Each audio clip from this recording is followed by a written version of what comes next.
The morning sun peeked over the quiet town, casting soft gold on the rusted gates of an old house. Outside, a dog sat. His fur, once shiny and smooth, had faded with time, but his eyes, deep, loyal, and waiting, never changed. Every day, at the same hour, he walked to the bus stop at the end of the lane. He sat there, tail curled neatly beside him, and watched. 3 years. Not a single day missed. People passed by. Some smiled, some felt a tug in her chest, and others just hurried on. But the dog didn't care. He wasn't there for them. He was waiting for one man, his owner, who had promised long ago that he'd come back. The story began on a rainy afternoon 3 years ago. The sound of thunder echoed through the valley as a young man named David ran across the muddy path, shouting, "Max! Come on, boy. We're going to be late."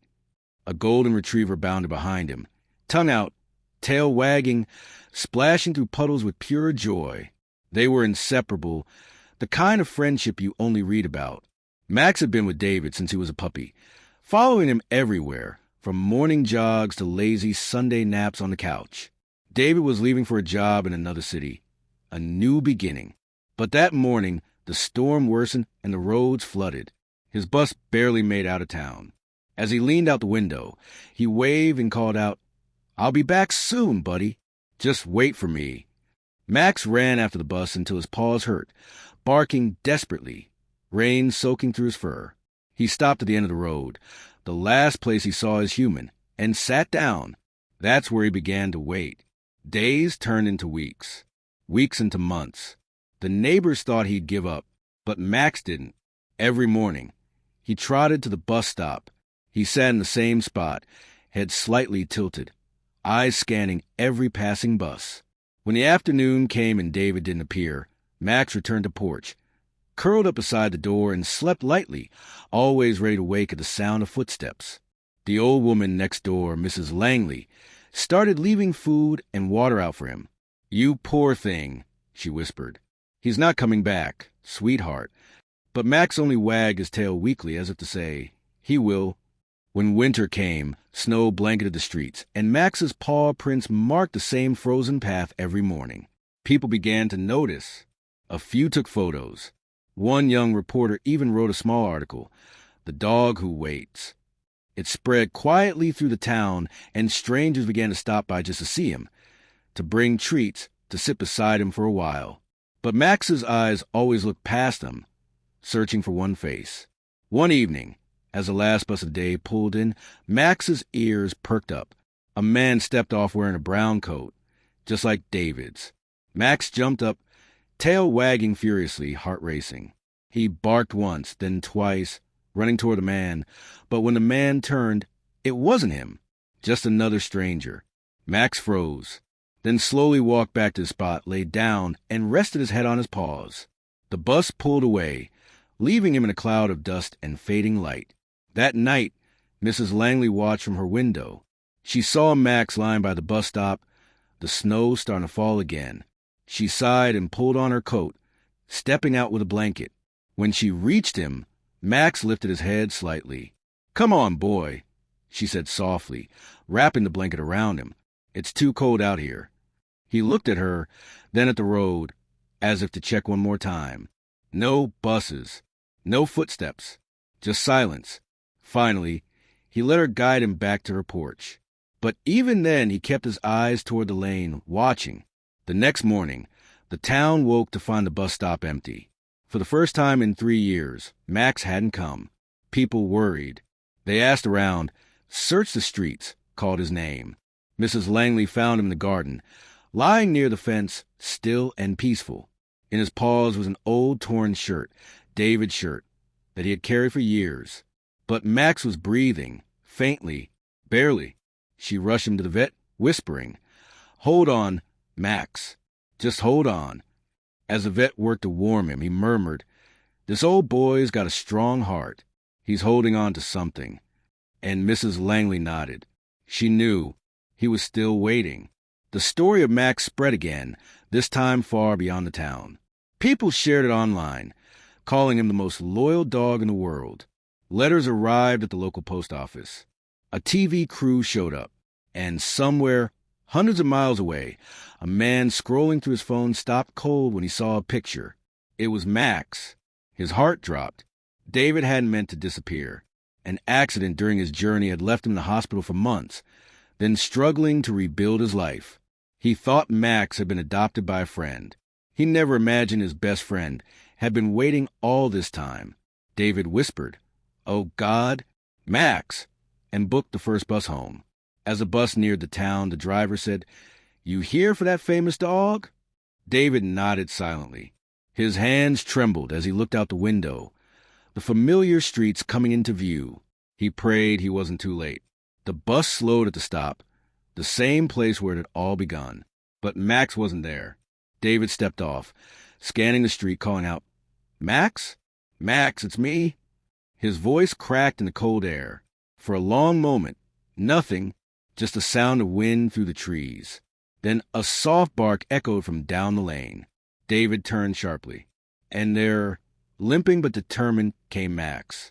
The scene froze there, the man and the dog, inches apart, 3 years of waiting collapsing into one heartbeat. And as David dropped to his knees, tears streaming, Max stumbled forward, tail wagging weakly. Their eyes met. Section 1 ends here. David's voice broke into a laugh and a sob all at once. "Max, you waited."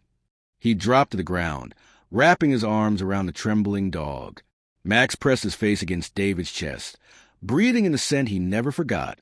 His tail thumped weakly against the dirt. For a long time, neither of them moved. The cold, the noise, the crowd gathering, none of it mattered. Only that after 3 long years, they were together again.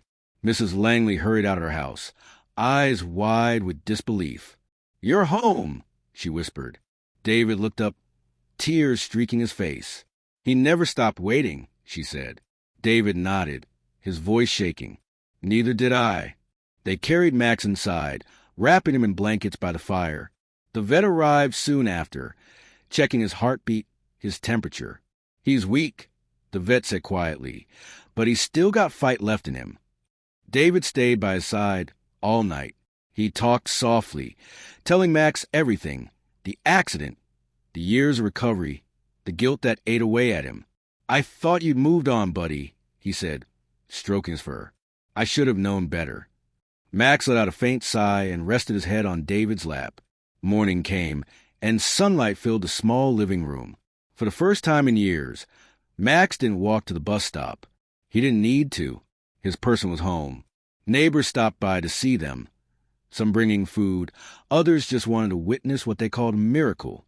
One man, holding back tears, said, "That dog reminded this whole town what loyalty means." David smiled faintly. "He reminded me what love means." Days passed. Max began to eat again, little by little. The color returned to his fur, his eyes brighter now, though slower. Every evening, David sat on the porch with him, talking like they used to. "You know," he said one night, "I got offered another job, but this time I'm not going anywhere." Max barked softly, as if approving. Weeks rolled into months. The story of Max and David spread worldwide. News channels, online posts, people crying in their living rooms as they watched footage of the reunion. Letters poured in, some saying, "He gives me hope." Others simply, "Thank you for reminding me what love looks like." David didn't chase the fame.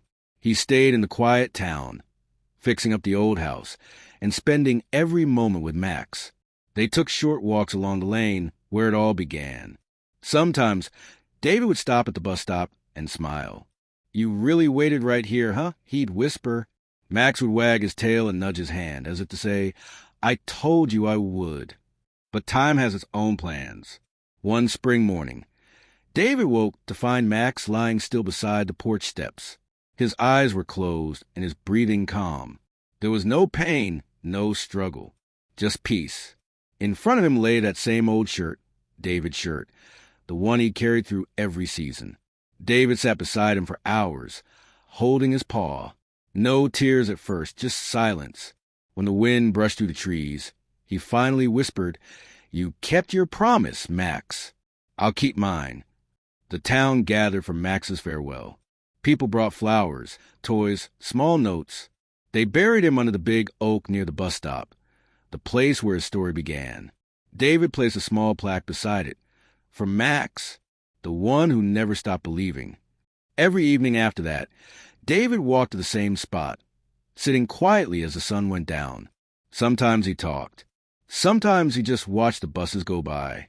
And every once in a while, when the wind blew just right, he swore he could hear a familiar bark carried through the air. Years later, people still came to the town, some with their dogs, some alone. They stood by the oak and told their own stories of love and waiting and hope. Max had become more than a loyal dog. He was a reminder that love, real love, doesn't count the days. It just waits. David grew older, his hair turning silver, but he never left. Every morning, he fed the strays that wandered near, calling them by name. One evening,